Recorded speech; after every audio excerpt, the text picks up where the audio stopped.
Welcome back to Turnerstakes, patch for sports never ends at the buzzer. I'm Jake Turner.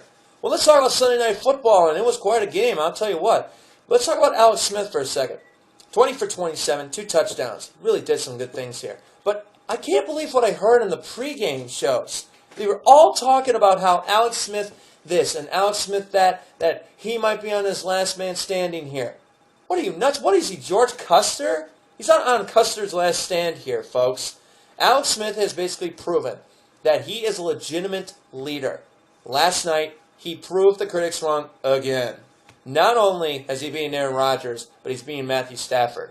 Last night, he took an amazing shot, and he had a gash on his nose the size of the Grand Canyon, bleeding. That was nothing to him. So now guess what else Alex Smith is? He's tough. He's a tough son of a gun. This guy can basically take on any opponent necessary and leave out as a happy man. Tough as always. I like that. But here's the thing about the defense. This is the best team in the NFL, clearly, right now. If I had to say this is the best team in the NFL, quote me. Here's why. 49ers defense knows how to take down elite quarterbacks like Matthew Stafford and Aaron Rodgers have been lately. Rodgers had no idea where he was going until the fourth quarter. And then Stafford, he always, when he faded back and he didn't have any time to throw the ball, and when he did, his wide receivers paid the price. They got some nasty, clean hits that made me think of Ronnie Lott back in the 1980s. Sean Golson had a good one. Patrick Willis just basically swallowed up Calvin Johnson whole. But the best hit of the night was Titus Young Sr. Yeah, that's right. He's Titus Young Sr. now. I don't understand that. We'll get to that in a minute.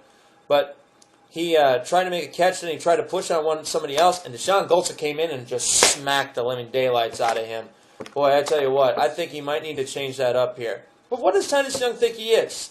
Or Chad Ochocinco? Is he going to change his name to Titus Mexican Hat Dance? I don't know what the heck this guy is up to here, but this is getting ridiculous. Senior, you're 23 years old. You don't have a kid. My goodness.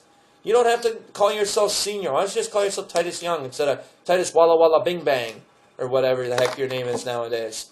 But the bottom line I'm saying here is that the 49ers did a great job basically containing Stafford, setting up instead of long passes, short passing routes, options, dump passes, screens. He set that up beautifully. And every time that he had a wide receiver get a catch, he would make them pay. I love what Jim Harbaugh's doing with this team, and I love what Jim Harbaugh has made with Alex Smith. Basically saying, look, you're our quarterback. No matter what, do or die, you are our quarterback. I like that. I respect that. That's probably why I love Jim Harbaugh. But I'm not going to say anything bad about. I'm not going to say that the Lions weren't bad or anything like that. They did give up over 100 yards to Frank Gore. They gave up over 220 yards to Alex Smith. But does that really make the defense that bad? They actually weren't that bad. But the 49ers defense was just better. As I said, the Lions are a good football team, but the 49ers are a terrific Super Bowl contender. Well, if you have any comments or concerns, please go to @turnerstakes@yahoo.com or go to my Facebook page, Turner's Takes. Till next time, this is Jake Turner saying the passion for sports never ends at the buzzer. Have a great football night, everybody. Good night.